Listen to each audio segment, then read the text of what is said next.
Olá pessoal, eu sou o professor Leandro Dil, da disciplina de Nefrologia aqui da São Lucas, e hoje eu vou conversar com vocês sobre um assunto interessantíssimo que é o raciocínio clínico. A gente gosta bastante de raciocínio clínico, eu, o professor Pedro Gordon, a gente tem um blog sobre isso, e a gente acha também que é uma habilidade importantíssima para vocês na nefro, porque a gente tenta estimular vocês a já fazerem discussões de casos clínicos e já ir pensando como o médico pensa.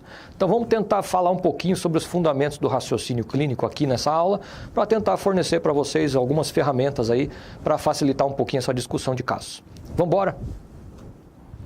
Então a gente vai conhecer aqui os fundamentos do raciocínio clínico, entender a importância de aprender e praticar essas habilidades, e a gente vai começar falando de uma definição, como que os médicos pensam e como que vocês podem praticar isso. Excelência, gente, na profissão médica, em tudo que envolve a medicina, exige que a gente tenha competências adequadas, e competência inclui conhecimento, habilidades e atitudes corretas. Mas isso não é o suficiente. Além disso, também a maneira como o médico pensa e como ele toma decisões no seu dia a dia, seja para diagnóstico, para tratamento, para prognóstico, essa maneira de pensar provavelmente é a habilidade mais crítica do trabalho do médico. 2/3 dos erros diagnósticos, para vocês terem uma ideia, ocorrem por falhas nesse processo de raciocínio diagnóstico, no processo de pensamento do médico. E por incrível que pareça, por mais importante que seja esse processo de raciocínio clínico, a gente sabe que as bases, os fundamentos do raciocínio clínico não são um assunto que é ensinado e discutido sistematicamente nas escolas médicas. Então fica de fora do currículo médico, o que é uma lástima. A gente vai então falar um pouquinho sobre raciocínio clínico, começando pela definição. A Associação para a Educação Médica na Europa, a AMI, ela define raciocínio clínico como o conjunto dos processos de pensamento pelos quais os profissionais de saúde selecionam, interpretam, analisam e combinam informações com o objetivo de tomar decisões sobre um paciente em uma determinada situação clínica, seja para diagnóstico, para tratamento ou para prognóstico do paciente. O diagnóstico, inclusive, é uma etapa fundamental. Dizem que o diagnóstico é a mais crítica das habilidades de um médico. Vocês já conhecem esse cara aqui, né? Esse cara aí, ele bate bastante nessa tecla, e é verdade mesmo, todo mundo fica contente, faz um diagnóstico difícil. Nossa, fulano fez um diagnóstico da doença X, sarcoidose, sei lá, uma doença raríssima. A pessoa sai se achando, ela vira estrela do hospital dela. Então, assim, é uma habilidade realmente muito crítica, saber fazer diagnóstico adequado. E para fazer diagnósticos adequados, a gente sabe que a gente precisa de 3 requisitos essenciais. Um é a coleta de dados, que é você colher uma história do seu paciente, fazer um exame físico adequado, entender todas as informações que o paciente traz para você tentar chegar no diagnóstico da doença dele. Outro importante é o conhecimento médico. Você não vai diagnosticar uma doença que você não conhece. Então tem que conhecer doenças, tem que estudar, saber quais são as apresentações das doenças mais comuns na prática médica. Então essas 2 coisas são bastante ensinadas em medicina. Coleta de dados na semiologia e conhecimento médico no resto, né?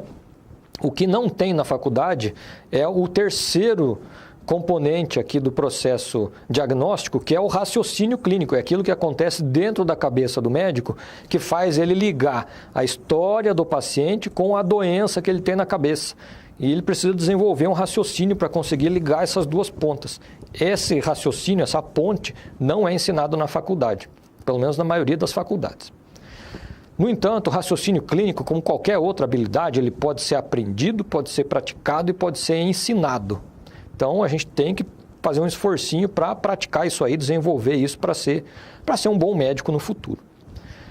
Por que aprender, então, raciocínio clínico? Para aprender a pensar como médico, para vocês que ainda são estudantes, tentar entender, já ir praticando e desenvolvendo a maneira como o médico pensa. Melhorar suas habilidades de diagnóstico no futuro, fazer investigações mais eficientes, gastar menos exames, chegar mais rápido ao diagnóstico correto. E prevenir erros diagnósticos, que são coisas fundamentais. Ou seja, para buscar a excelência na medicina, a excelência na profissão que você escolheu, tem que aprender raciocínio clínico junto com a coleta de dados e junto com o conhecimento das doenças. Como que os médicos pensam?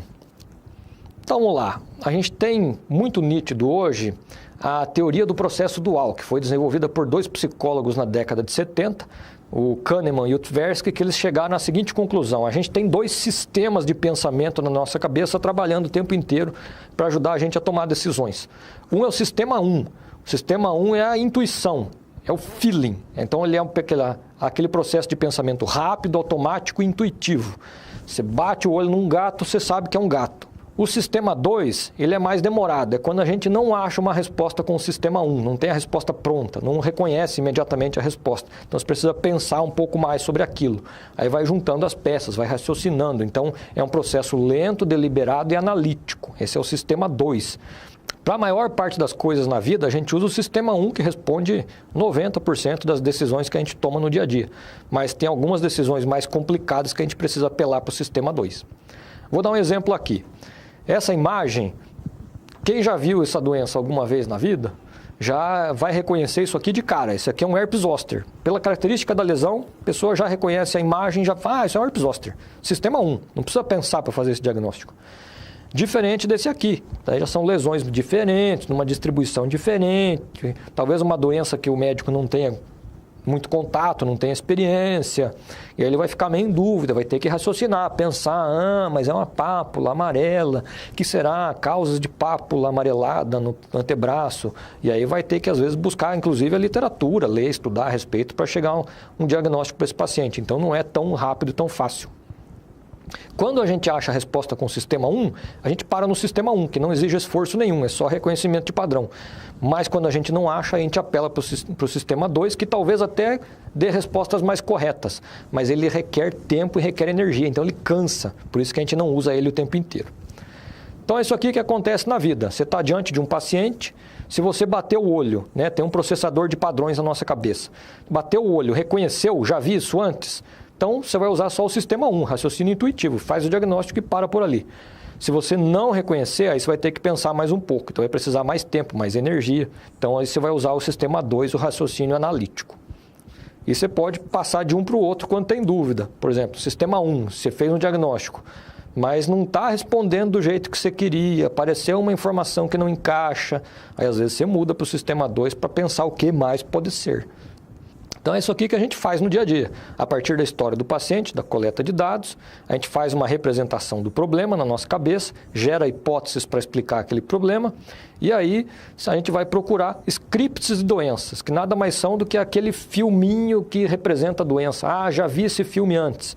Se você tem vários filmes na sua cabeça, o filme da varicela, o filme da febre amarela, o filme da leptospirose, a hora que você vê um paciente com a historinha igualzinha, você vai reconhecer e vai fazer o diagnóstico. Se não reconhecer, você tem que voltar na coleta de dados e buscar mais informação.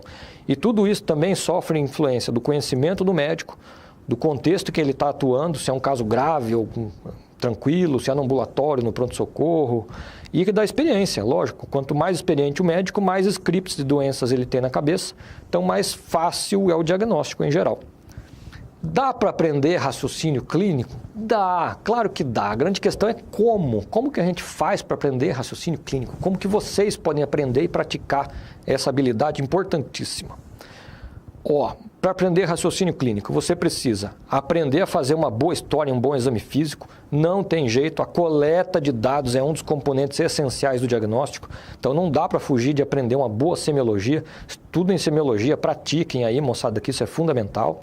Você tem que conhecer bem as doenças mais importantes, pelo menos as doenças mais comuns e de maior impacto na saúde, né, na região que você trabalha. Você tem que conhecer bem essas 90% de doenças que são o arroz com feijão do dia a dia do médico. Então estude, né? Tem jeito, tem que estudar.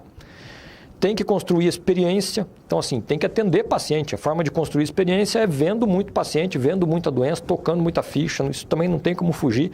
Por isso o internato é importante, residência é importante e trabalhar também é importante para ver muito paciente e construir muitos scripts na sua cabeça. E também a gente acha que é importante estudar sobre os processos mentais de raciocínio clínico para ajudar você a desenvolver essas habilidades de uma maneira mais dirigida e provavelmente com melhores resultados. Todo mundo um dia acaba desenvolvendo seu raciocínio clínico mesmo sem ter estudado sobre isso. Mas se você estudar em algum lugar que te dê informação concreta, né, prática sobre isso, você vai desenvolver isso de uma maneira mais fácil, mais rápida e provavelmente de maneira mais acertada e errar menos. Então ficam nossas sugestões de leitura adicional aqui para vocês estudarem um pouquinho mais sobre raciocínio clínico. Tem o livro da doutora Lisa Sanders, que é excelente, fala muito sobre diagnóstico, é bacana, ela é consultor da Série House. Dê uma olhada, é legal. Esse aqui do Kahneman é o cara que descreveu o Sistema 1, Sistema 2, outro livro fantástico, recomendo muitíssimo a leitura.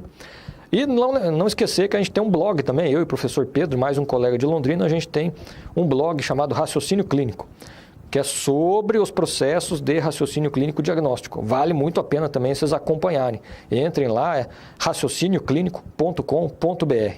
Vale a pena acompanhar, se inscrever, ler, curtir, compartilhar, porque realmente acho que é o melhor lugar aqui em português para você ler a esse respeito aí do raciocínio clínico. Conclusão, raciocínio clínico é uma habilidade fundamental para a prática do médico, não é ensinada regularmente na faculdade e exige estudo, prática e experiência, que são coisas que a gente recomenda fortemente que vocês se dediquem a ir acumulando ao longo dos próximos anos. Então, em conclusão, gente, o raciocínio clínico é uma habilidade fundamental para a formação e para a atuação do médico, não é ensinado regularmente na faculdade, o que é uma grande pena, e para você desenvolver seu raciocínio clínico de maneira adequada, isso exige estudo, prática e experiência, que são coisas que você deve se dedicar a adquirir durante a faculdade e depois dela. Então, dedique-se a construir prática, experiência e continue estudando muito, que você com certeza vai conseguir ser um bom médico, tá? Então a gente deseja boa sorte para você aí nessa jornada em busca da excelência, buscando desenvolver seu raciocínio clínico. Agradecemos muito a atenção, um abraço e até a próxima aula.